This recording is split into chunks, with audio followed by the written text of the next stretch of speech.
فلسطین اور اسرائیل کے کانفلکٹ کو تقریباً 100 سال ہو گئے ہیں۔ اس کانفلکٹ کی ہسٹری پر مختصر نظر ڈالتے ہیں۔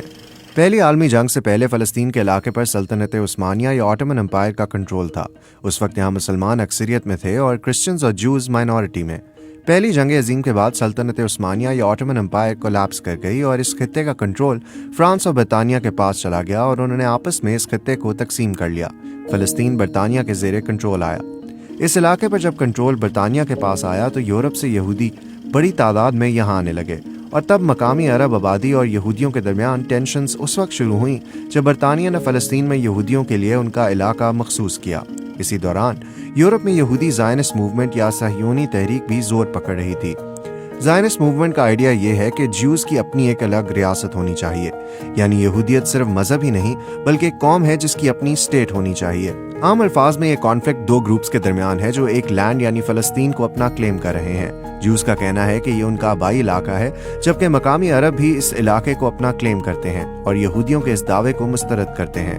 1920s اور 1940s کے درمیان فلسطین میں یہودیوں کی آبادی بڑھنے لگی۔ یورپ سے کئی یہودی اپنی جان بچا کر اس علاقے کی طرف آتے رہے۔ خاص طور پر دوسری عالمی جنگ کے دوران ہونے والے ہولوکاسٹ سے جان بچا کر یہودی بڑی تعداد میں فلسطین پہنچے، جسے اس وقت بھی برطانیہ کنٹرول کر رہا تھا۔ یہودیوں کی بڑھتی ہوئی آبادی کے ساتھ برطانیہ کی حکومت اور مقامی عربوں کے درمیان تشدد بڑھنا شروع ہو گیا۔ زائنسٹ آرگنائزیشنز نے ملٹری گروپس بنا لیے جنہوں نے دوسری جنگ عظیم کے بعد مقامی عربوں سے لڑائی اور برطانوی کنٹرول کے خلاف ریزسٹنس بڑھا کر الگ ریاست کے لیے دباؤ بڑھانا شروع کیا۔ اس کے بعد 1947 میں جب مقامی عربوں اور یہودیوں کے درمیان وائلنس بڑھنے لگا تو اقوام متحدہ نے ووٹنگ کے ذریعے فیصلہ کیا کہ فلسطین کو دو ٹکڑوں میں تقسیم کیا جائے، جن میں ایک یہودی ریاست ہو یعنی اسرائیل اور ایک عرب ریاست یعنی فلسطین، جبکہ جیروسلم یعنی بیت المقدس ایک بین الاقوامی شہر ہوگا۔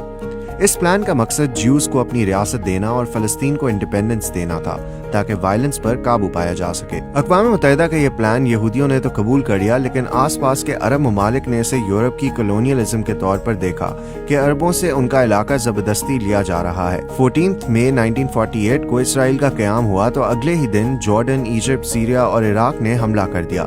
یہ پہلی عرب اسرائیل جنگ تھی۔ اس جنگ کو النکبہ یا دی کیٹاسٹرفی کہا جاتا ہے۔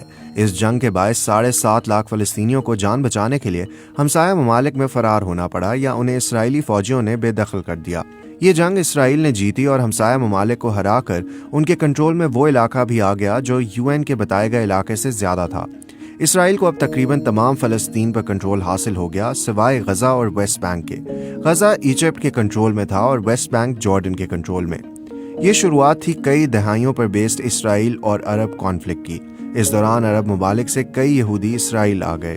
1967 میں اسرائیل اور عرب ممالک میں ایک اور جنگ کا آغاز ہوا، جس کے نتیجے میں اسرائیل کے پاس سیریا سے گولان ہائٹس، جارڈن سے ویسٹ بینک اور ایجپٹ سے غزہ اور سینائی کا کنٹرول آ گیا۔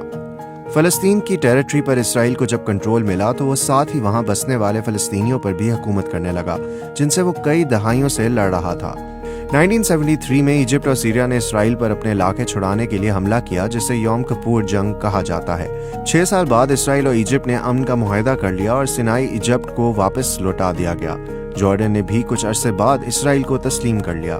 ان علاقوں میں، جن میں غزہ اور ویسٹ بینک شامل ہیں، بہت سے فلسطینی اور ان کی کئی نسلیں رہتی ہیں۔